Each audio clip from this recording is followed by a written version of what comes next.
The Chamber Orchestra of the Springs returns for their 35th season, starting Sunday, September 9th at First United Methodist Church at 2:30 p.m. Organ Spectacular 4. I have music director of the Chamber, Thomas Wilson, also Joseph Galema, principal organist at First United Methodist Church. Welcome, gentlemen. I'm honored. Thanks for having us here. Thank you very much. This is popular. This is the fourth year. I remember doing the first one, and it was such a great hit. Here we are with the fourth year of this Organ Spectacular.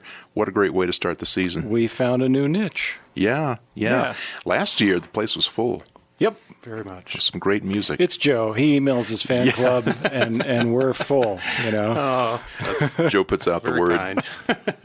Well, this is continuing the tradition of the Chambers. It's your habit of presenting unheard works or rarely heard works and mixing them with familiar works to kind of bring them in with the familiar stuff, but then you introduce these pieces that no one's ever heard or few people have heard, but it's still good music. Right. And we've built our audience on this model. We're constantly reminding them, this is something you're probably not going to hear, but you're going to love it. And nothing makes me happier than when somebody leaves and we get an email or a call, or they stop me at the grocery store and they say, I went right out and bought that recording. I'm so happy to have that piece in my life. That's when we're doing our job. And there's so much great music out there which hasn't been heard or hasn't been heard enough. Right. Let's talk about the pieces that are going to be played now. Joe, you're going to be performing on the FUMC organ with the Symphony Concertant by Joseph Jongen. Correct. It's a very major work in the organ and orchestra repertoire. And it's one of those pieces that you have to have the right instrument, meaning probably a large enough instrument, and then the orchestra is also very big for this particular work. So it is a piece that you might not have heard at all or very little just because of those two factors. The organ itself at First United Methodist Church, it was restored about 4 years ago. A lot of work's been done to it, so it's in top form. Top form. The restoration was finished in 2014, just before I got there. Very nice. Now, this Jongen piece, the Chamber's literature says it's a tour de force. Absolutely. For both the organist and the performers. Well, it's a piece I've wanted to bring to Colorado Springs for a long time, but I also know it's a piece that was on Joe's list. Okay. This is something he really wanted to do as well. It's a spectacular organ part, and the dialogue between the organ and the orchestra is just magic.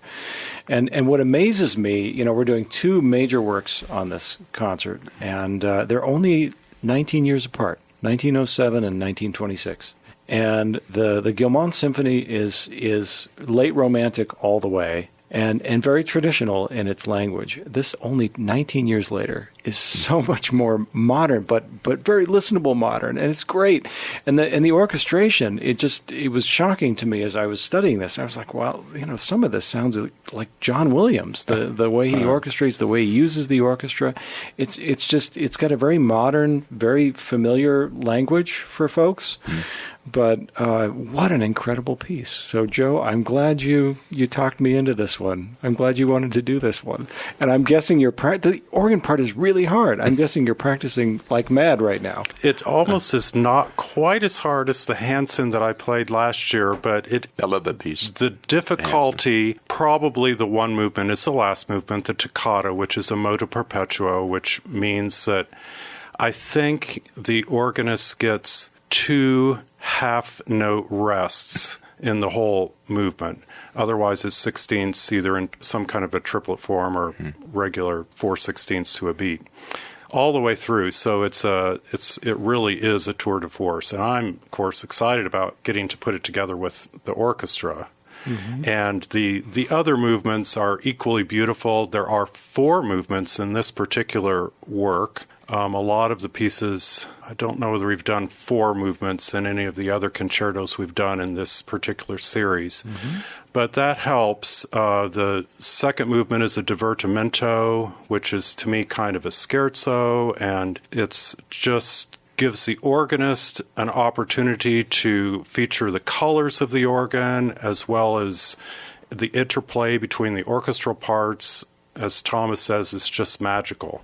Well, Deke Polifka is going to be taking over for the other two pieces while you rest after after that tour de force performance with Guillemot's Symphony No. 2 in A major, also a special orchestration of Charles-Marie Widor's Toccata from his Symphony No. 5. Right. So the Guillemot is just it's infectious music. It is so joyous and so happy and so beautiful. And so it's got everything I think that one would want from a Romantic era piece, and the organist sort of comes off as the hero of the whole thing by the end, which I really love. And it's wonderful to have Deke back. He moved out east recently to be closer to family, and he won a new great position out there. So he's Nice. doing very well. But it's so wonderful to have him back in town. And then the Widor Toccata, he plays that so well. It's another one of those kind of perpetual motion pieces almost. Okay. There's constant 16th notes throughout this whole thing. And he plays it so well. He's never within a mile of missing a note, and it's just perfect.